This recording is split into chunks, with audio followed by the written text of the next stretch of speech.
सरकार के द्वारा जो कीर्तिमान स्थापित किए गए इस पूरे भारत देश में और उत्तर प्रदेश में, उसके समक्ष हम लोगों के द्वारा प्रेस कॉन्फ्रेंस करना और ये जानकारियां हमारे गांव तक कैसे पहुंचे, विकास की योजनाएं जो हम लोगों ने कार्य की हैं, जो धरातल पर आज दिखाई पड़ रहे हैं। योजनाएं पहले भी थी, व्यवस्थाएं पहले भी थी, लेकिन उन योजनाओं और व्यवस्थाओं को सुदृढ़ कर पूरे अनुशासन के साथ जिस प्रकार से जन कल्याणकारी योजनाएं 100% गाँव तक पहुंच रही हैं और प्रत्येक व्यक्ति उन योजनाओं से जुड़कर लाभान्वित हो रहा है।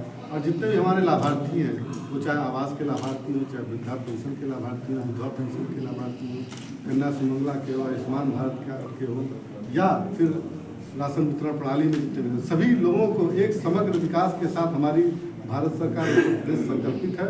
और उसी क्रम में इन जो 10 वर्षों में माननीय मोदी जी के द्वारा पूरे भारत देश में आप सभी लोग देख सकते होंगे कि जितने भी मिल के पड़ते थे बड़े बड़े, उनको ख़त्म करके, उनको समाप्त करके, जो भारतीय अर्थव्यवस्था में या भारत देश के विकास के लिए रोड़ा बने हुए थे, चाहे वो 370 धारा हो, चाहे हमारे राम मंदिर का निर्माण का हो, चाहे वो ट्रिपल तलाक का मुद्दा हो, नारी शक्ति बंधन अधिनियम का मामला, इन सारे नियमों को सदन में पास करके भारतीय जनता को समर्पित करने का काम किया। उसी क्रम में हम लोग ये प्रेस कॉन्फ्रेंस कर रहे हैं। आज आपका जो है पुनः आप पे भरोसा जताया, क्या करना चाहेंगे? अभी वार्ता चल रही है माननीय भारतीय जनता पार्टी के से माननीय अध्यक्ष जी डॉक्टर संजय कुमार पार्टी के हैं, वो लोग अपना वार्तालाप कर रहे हैं। देखिए, हम लोग का लक्ष्य है 400 पार कैसे हम लोग पहुँचे, ताकि हम लोग इस विस्तृत भारत संकल्प यात्रा को पूरा कर सकें।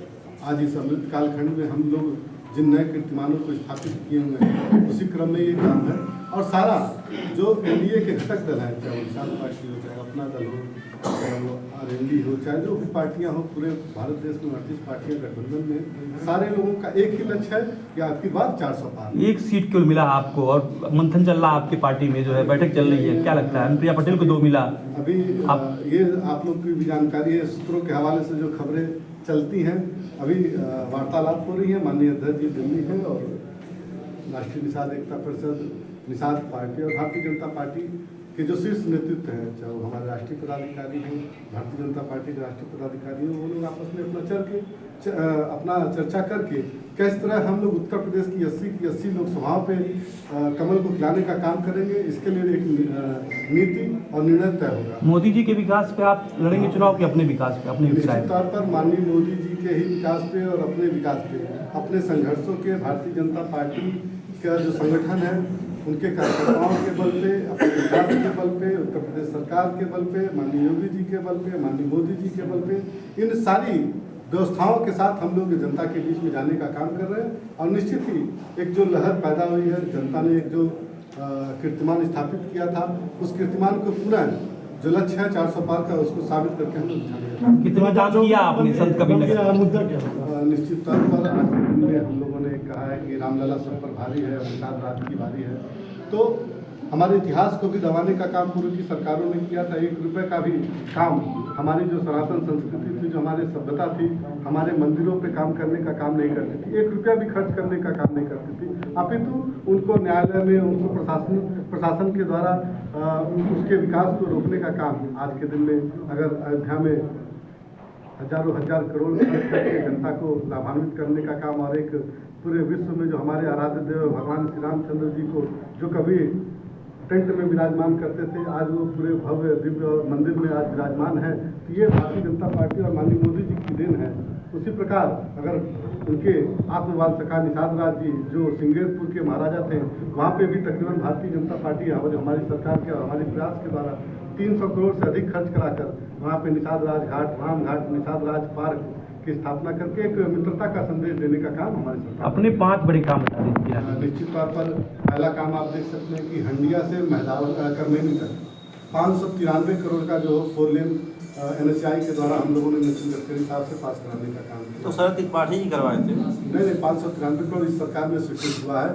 ठीक, अटल स्टेशन के तहत 9 करोड़ 80 लाख, अभी खैलाबाद स्टेशन पे 7 करोड़ नगर पे, अंडरपास का 5 करोड़ रुपया, बालू शासन पुल का 4 करोड़ 80 लाख रुपया, ये जितने बड़े का और जितने मुख्य मार्ग है, MDR रोड है, जो मेजर डिस्ट्रिक्ट रोड्स हैं, उनकी स्वीकृति प्रदान करके हमने जनता को समर्पित करने का काम किया। पांचों विधानसभा में आप एक एक काम बता दीजिए। निश्चित तौर पर मैदान में जो है आपका मैंने काम गिनाया, हंडिया से वो है, फिर मैदान का जो मुख्य मार्ग था, धनघटा में राम जानकी मार्ग है, आलापुर में डेडिकेटेड ट्रेन कॉरिडोर बना है, पूर्वांचल एक्सप्रेस लिंक है, ये सारे काम है। खजनी में आपका कमरिया घाट का जो पुल निर्माण हुआ है, ये सारी चीजें जनता को समर्पित है। ये हम लोग सरकार के अंग हैं और सरकार के साथ हम लोग काम कर रहे हैं। आने वाला समय में आप मंदिर मुद्दा चुनाव लड़ेंगे या विकास लड़ेंगे? आपको निधि मिली, अपने निधि का कहाँ पे प्रयोग किया? निधि देखिए, निधि जो है वो 25% हर जगह पे शिक्षा के विकास के लिए, उचित बस्तियों में, सड़कों पे, और हमारे बीच में कोरोना आया था तो हमारी भारत सरकार ने 3 साल की जो निधि थी वो हमारे देश की जनता के स्वास्थ्य और चिकित्सा के लिए उसको खर्च किया था। तो हम लोगों ने अपने 3 साल की निधि जो है प्रधानमंत्री राहत। आपकी भाजपा जो है आपको प्रत्याशी बनाने जा रही है, क्या और होंगे आगे जो है, क्या आपने प्लान किया है संसद की जगह के लिए? भारतीय जनता पार्टी के साथ हम लोग काम कर रहे हैं और इस आशा और विश्वास के साथ हम लोग जनता में जाते हैं कि अगर माननीय मोदी जी ने नारा दिया था सबका साथ सबका विकास का, उसको हम लोगों ने पूरा किया। जब 19 की बारी आई तो एक बार फिर से जनता ने विश्वास दिलाया और आज 24 है।